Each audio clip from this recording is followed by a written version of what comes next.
다시 읽는 고사성어 56번째 시간입니다. 네, 이번 시간은 구밀볶음이라는 말 한번 살펴보겠습니다. 마시는 분도 있고 아마 처음 듣는 분도 계실 거예요. 그렇지만 꽤 가끔씩 쓰이는 그런 내용이에요. 구밀볶음. 글자는 좀 어려운 편이에요. 입구자는 쉽지만 나머지는 글자는 좀 어렵죠. 네, 어떤 뜻이 있고 어떤 스토리를 가지고 있는지 한번 보겠습니다. 네, 구는 입입니다. 입구자. 그렇죠? 자, 밀은 이렇게 꿀이에요. 꿀. 네, 꿀밀자다. 그리고 복은 이제 배를 얘기합니다. 우리 복부할 때 배. 금은 이제 칼을 얘기합니다. 칼금이다. 그러면 구밀, 입에 꿀이 있다. 그리고 배에는 칼이 있다. 입에는 꿀이 있다는 것은 뭔가 달콤한 소리를 한다는 것이죠. 입으로 말로는 참 좋은 말을 하는데 배라는 것은 속을 얘기할 수 있죠. 그리고 속에는 칼을 품고 있다. 그러면 뭔가 좀 상반된 것이죠. 그런 상태를 구밀볶음이라 한다. 이렇게 되겠어요. 자, 밀이라는 것은 이러한 좀 복잡한 글자가 있어요. 이 복잡한 글자가 있는데 이것은 복이라는 글자인데 글자를 나누면 이제 진면이지요.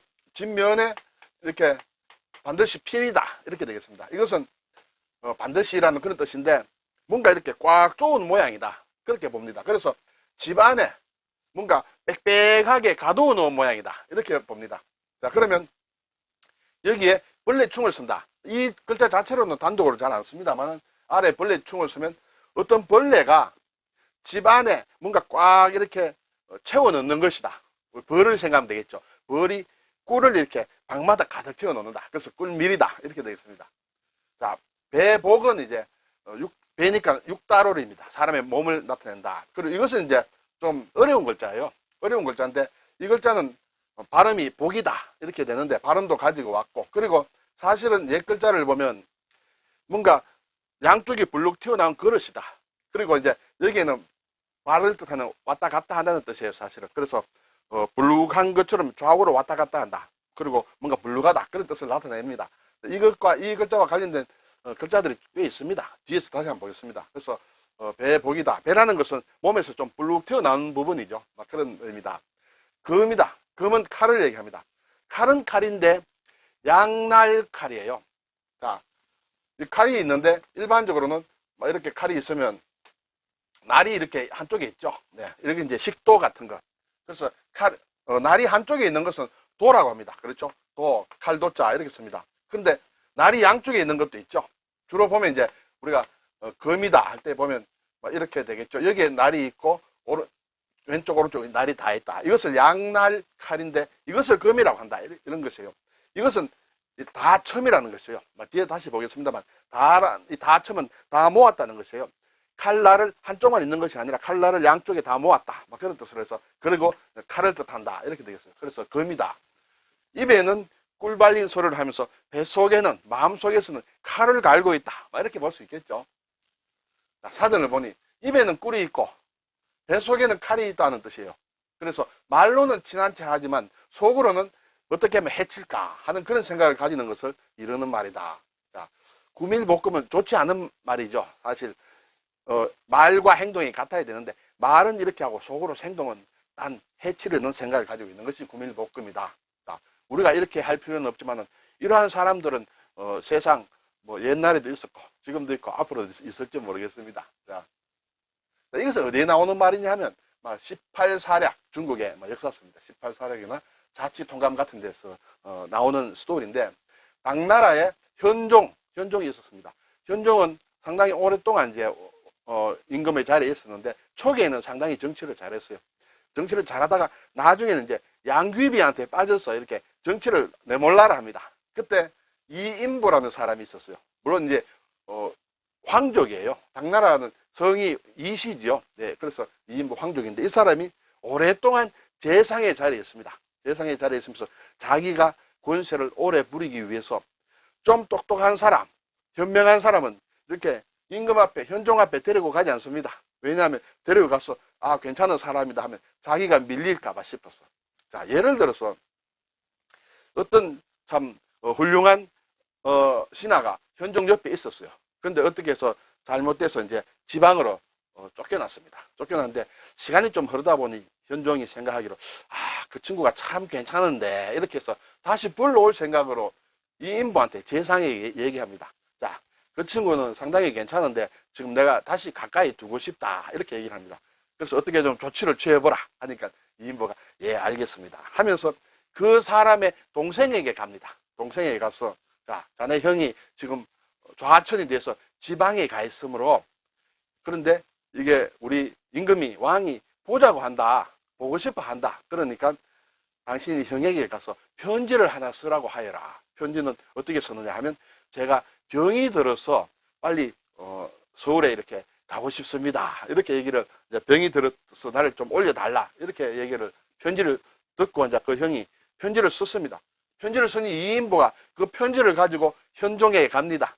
현종에 가서 폐하 지금 우리가 데리고 오고자 하는 이 사람이 지금 몸에 병이 들어서 여기까지 데려오지 말고 그곳에 머물게 있게 하는 것이 좋을 듯 합니다. 이렇게 얘기를 합니다. 그래서 그 사람은 현종 가까이 오지를 못합니다. 이것이 바로 전형적인 구밀복금이에요. 그 사람이 다시 현종 앞에 오면 자기의 자리가 위태로울까 싶어서 못 오도록 하는데 그 쫓겨간 좌천된 그 사람과 그 사람의 동생에게는 상당히 좋은 말로 곧 현종이 불러올릴 것 같이 해서 얘기를 하지만 실상은 편지에 병이 들었다라는 내용을 쓰게 해서 못 오도록 한다.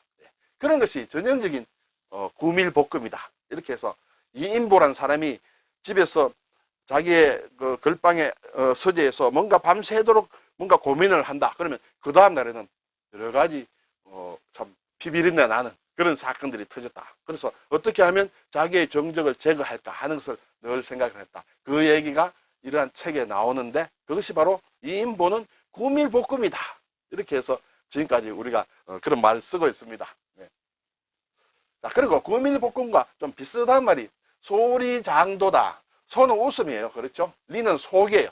웃음 속에 장은 감춘다는 것이에요. 감출장, 도 칼을 감추고 있다. 겉으로는 웃고 있는데 속에는 칼을 가지고 있다. 소중도 웃음 안에 칼 같은 말이에요. 그래서 구밀복금과 비슷한 말이다. 이렇게 볼 수 있습니다.